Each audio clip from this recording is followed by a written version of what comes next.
आज हम जानेंगे आत्महत्या के बाद आखिरकार होता क्या है। तो पहली बात तो यह है कि आत्महत्या शब्द ही गलत है, लेकिन यह अब प्रचलन में है। आत्मा की किसी भी रीति से हत्या नहीं की जा सकती। हत्या होती है शरीर की। इसे स्वघात या फिर देह हत्या कह सकते हैं।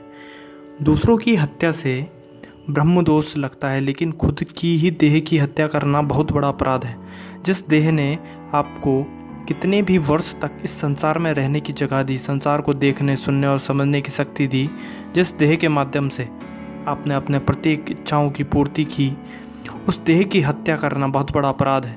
ज़रा सोचिए इस बारे में। आपको कोई सबसे खास सगा या अपना कोई है तो वह है आपकी देह।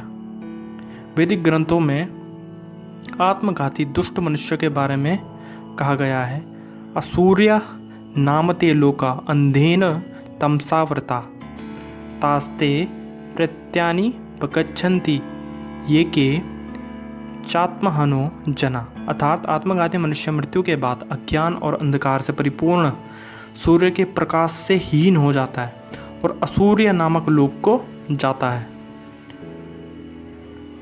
गरुड़ पुराण में जीवन और मृत्यु के हर रूप का वर्णन किया गया। आत्महत्या को निंदनीय माना जाता है, क्योंकि धर्म के अनुसार कई योनियों के बाद मानव जीवन मिलता है। ऐसे में उसे व्यर्थ गंवा देना मूर्खता और अपराध है।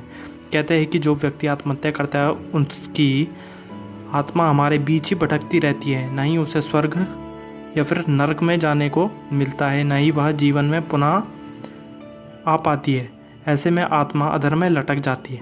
ऐसे आत्मा को तब तक ठिकाना नहीं मिलता जब तक उनका समय चक्र पूर्ण नहीं हो जाता।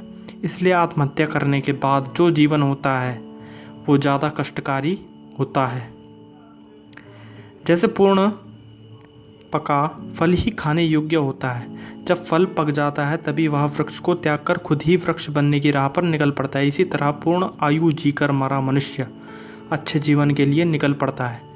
कहते हैं कि मानव जीवन के 7 चरण होते हैं और प्राकृतिक प्रक्रिया के अनुसार एक के पूरा होने के बाद ही दूसरा शुरू होती है। तो इसका सही समय और सही क्रम होता है। ऐसे में समय से पूर्व ही मृत्यु हो जाने से क्रम गड़बड़ हो जाता है। जिन व्यक्तियों की मृत्यु प्राकृतिक कारणों से होती है उनकी आत्मा भटकती नहीं और नियम अनुसार उनके जीवन के 7 चरण पूरे हो चुके होते हैं। लेकिन जिन लोगों की मृत्यु आत्महत्या करने के कारण होती है वो चक्र को पूरा ना कर पाने के कारण अधर में अटक जाते हैं। पुराणों के अनुसार मरने के 3 दिन में व्यक्ति दूसरा शरीर धारण कर लेता है, इसीलिए तीजा मनाते हैं। कुछ आत्माएं 10 और कुछ 13 दिन में दूसरा शरीर धारण कर लेती है, इसीलिए 10वां और 13वां मनाते हैं। कुछ सवा माह में अर्थात लगभग 37 से 40 दिनों में। बहुत कम ऐसे लोग हैं जिन्हें 40 दिन बाद भी शरीर नहीं मिलता। उनमें से अधिकतर दुर्घटना में मारे गए या आत्महत्या वाले लोग ही ज़्यादा होते हैं। ऐसे लोग यदि प्रेत या पितर योनि में चला गया हो तो वह सोचकर 1 वर्ष बाद उसकी बरसी मनाते हैं। अंत में उसे 3 वर्ष बाद गया में छोड़कर आ जाते हैं। वह इसलिए कि यदि तू प्रेत या फिर पितर योनि में है तो अब गया में ही रहना, वहीं से तेरी मुक्ति होगी। इसका मतलब जो उन लोगों का आखिरी स्थान होता है वह होता है गया, जो कि बिहार में है।